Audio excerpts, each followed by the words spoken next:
Good morning mga lods. Mga lods, ito po yung aming litsunin. Ano na ito mga lods? Mga 35 to 40 kilos. Saktong sakto ito mga lods sa panglitsun. Yan sila mga lods oh. Isang buwan pa lang ito mga lods. Isang buwan at kalahati. Simula nung winalay mga lods.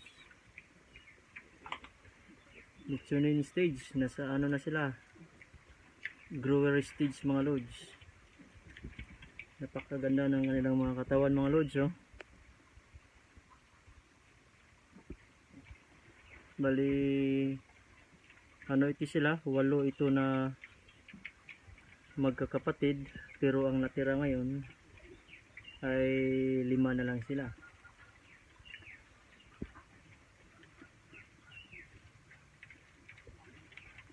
Mga 2 months siguro, good size na ito. Simula ngayon mga 2 months, good size na ito mga lods. Ganda ng kanilang mga katawan mga lods, lakas ng kumain.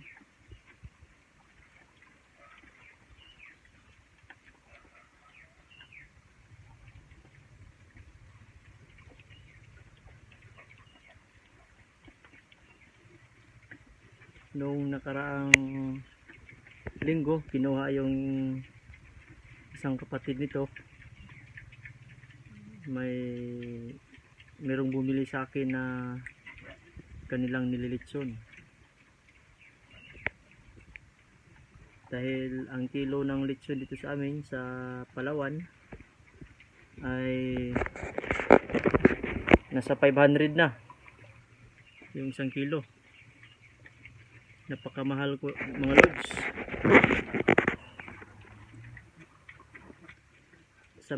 Samantalang yung aming ano dito, yung aming live weight napakababa.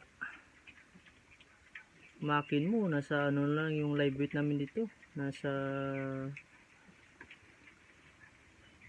120. Dito yung area namin ngayon sa Ruas Palawan, napakababa ng live weight dito mga lods. Kaya nga pasalamat pa rin talaga yung sa ibang lugar na medyo mataas pa yung live weight nila, nasa 160 to 180. Nakikita ko sa ibang mga groups ng mga magbababoy, pero dito sa amin talagang napakamura ng live weight dito sa amin. Kaya nga by ano ito, awa ng Diyos, kung may budget pa, hindi ko sana ito i-dispose itong 4 dito or itong 3, kasi dadagdag ko na gagawing inahin, kasi maganda yung ano ito, maganda ito gawing inahin dahil large white yung nanay nito, tapos marami pa pag umanak. Kaya nga napakaganda ito gawing inahin.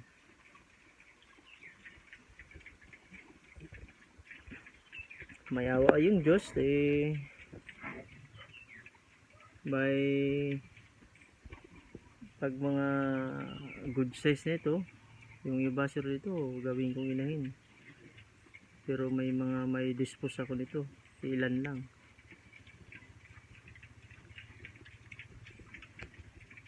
Malakas na sila kumain mga lods oh.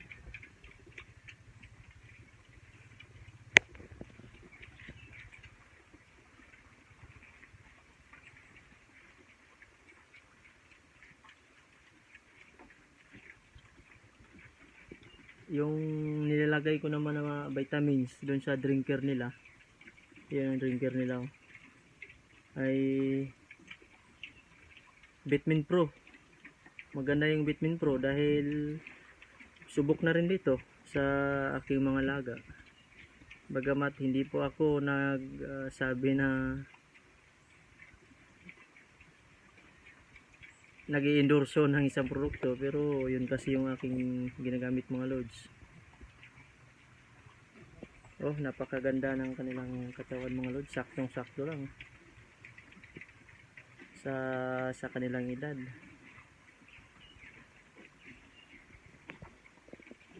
Pero nung mga nakaraang buwan nagtatay sila, ang ginamot ko lang sila ng Apralite, hinahalo ko lang sa kanilang drinker. Yun yung maganda sa may drinker mga lods, dahil yung mga ganitong edad kasi medyo mahirap na ito turukan eh, lumalaban na. Kaya nga ang ginagawa ko ay drinker na lang yung gamit ko. Drinker, doon ko ilagay yung gamot para hindi naman sila agaw ng mga stress. Dahil pagka hahawakan mo to sila, nagalaban na, malalakas na. Kaya ang gamit ko ay powder na lang, hinahalo na lang sa tubig.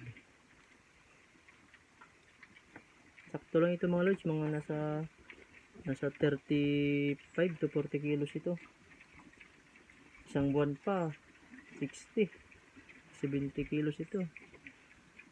Isang buwan kalahati. Baka after after 2 months and a half pwede na ito i-dispose mga lods. Kasi nung nakaraan nag-dispose ako ng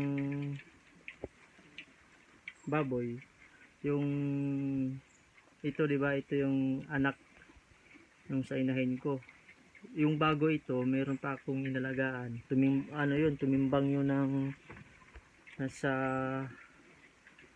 80 plus 85 kilos in 3.5 months.